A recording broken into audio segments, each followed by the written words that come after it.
that? Do you Sure. think the valuation that they're paying is worth it? In a very, very mild way. I mean, everybody's contemplated making deals with different railroads, you know, ever since I've been in the railroad business. You know, we've talked about it. When CP, when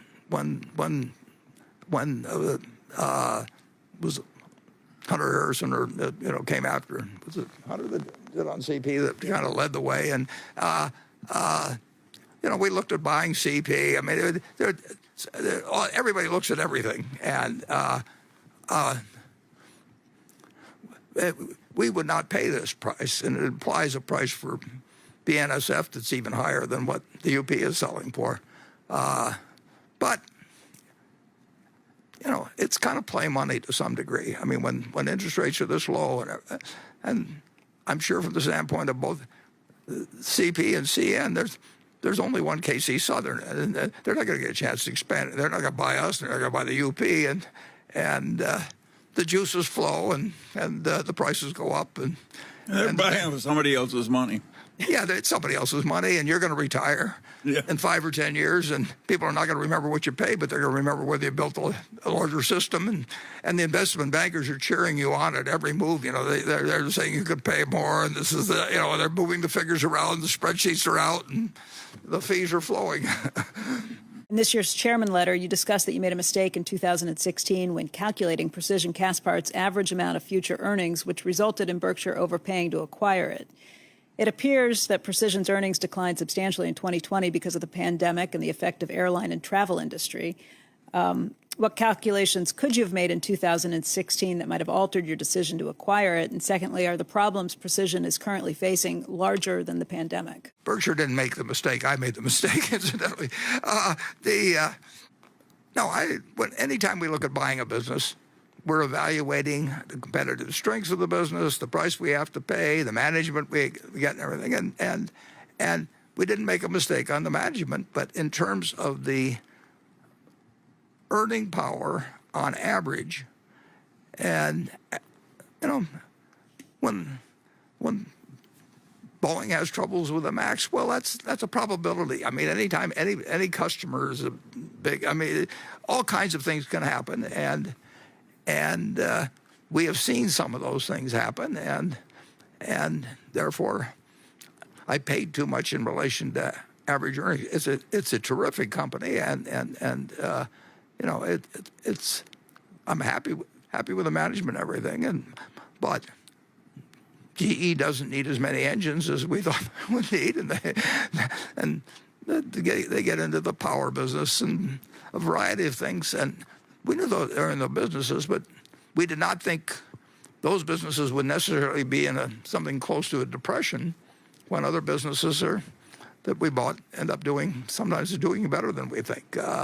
But we'll continue making mistakes. I mean, and I shouldn't say we will. I will. But even these other guys. The rest of us will help. and we'll, you know, we've got some wonderful deals and some terrible deals, and the nice thing about it is, as I pointed out, this doesn't really apply in the case of Precision precisely, but when we're disappointed in a business, it usually becomes a smaller and smaller percentage of our business just by the nature of things, because it isn't going anyplace. And when we get a successful business like a Geico or something of the sort, Geico's doing, they're doing 15 times as much business as when we bought control in 1990. They become a proportionally much more important part of our mix. So you really get, through just natural forces, you get more of your money in the things that have developed more favorably than you thought. You actually end up getting a greater concentration in the ones that work out. It's not like, as Charlie would say, it's not like having children. I mean, the ones the bad ones cause you more problems. But in the children of businesses, the small ones kind of. By the way, we started with 3 businesses, Charlie and I, and Berkshire was textiles, Diversified Retailing was a department store, and trading stamps were Blue Chip's business. And those were the 3 companies we put together, and all 3 of the original businesses failed, which sort of gets me in terms of the people that are worried about about, don't we know that coal is going to be phased out over time? Of course we know coal is going to be, but that doesn't mean we're going to be phased out over time. I mean, that every business has some things to think about that way. The biggest danger, they have that section in the prospectus called, what do they call that? And about certain Risk factors. but risk factors, yeah. The number one risk factor, you never see it. The number one risk factor is that this business gets the wrong management, and you get a guy or a woman in charge of it that they're personable. The directors like them. They don't know what they're doing, but they know how to put on an appearance.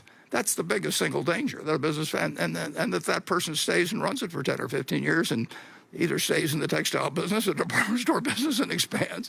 I've looked at a lot of businesses, and that's what's caused the number one problem. And it isn't the kind of thing where they list them all because the lawyers tell them to list them.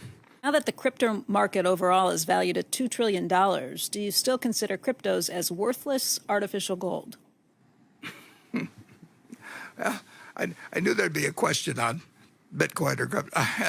And I thought to myself, well, I've watched these politicians dodge questions all the time, and I always find it kind of disgusting when they do it. But the truth is, I'm going to dodge that question because we probably got hundreds of thousands of people watching this that own Bitcoin, and we probably got 2 people that are short. So we got a choice of making 400,000 people mad at us and unhappy, or making 2 people happy, and that's just a dumb equation. So I thought about it. We had a governor one time in Nebraska, and a long time ago, but he would get a tough question. What do you think about property taxes, or what should we do about schools?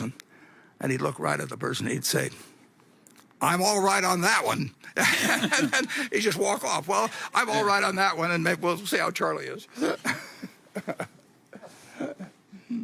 Well, those who know me well are just waving the red flag of the bull. Of course, I hate the Bitcoin success. And I don't welcome a currency that's so useful to kidnappers and extortionists and so forth, nor do I like just shuffling out a few extra billions and billions and billions of dollars to somebody who just invented a new financial product out of thin air.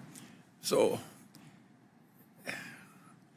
I think I should say modestly that I think the whole damn development is disgusting and contrary to the interests of civilization. And I'll leave the criticism to others. I'm all right on that one. Elon Musk has stated that Berkshire Hathaway's energy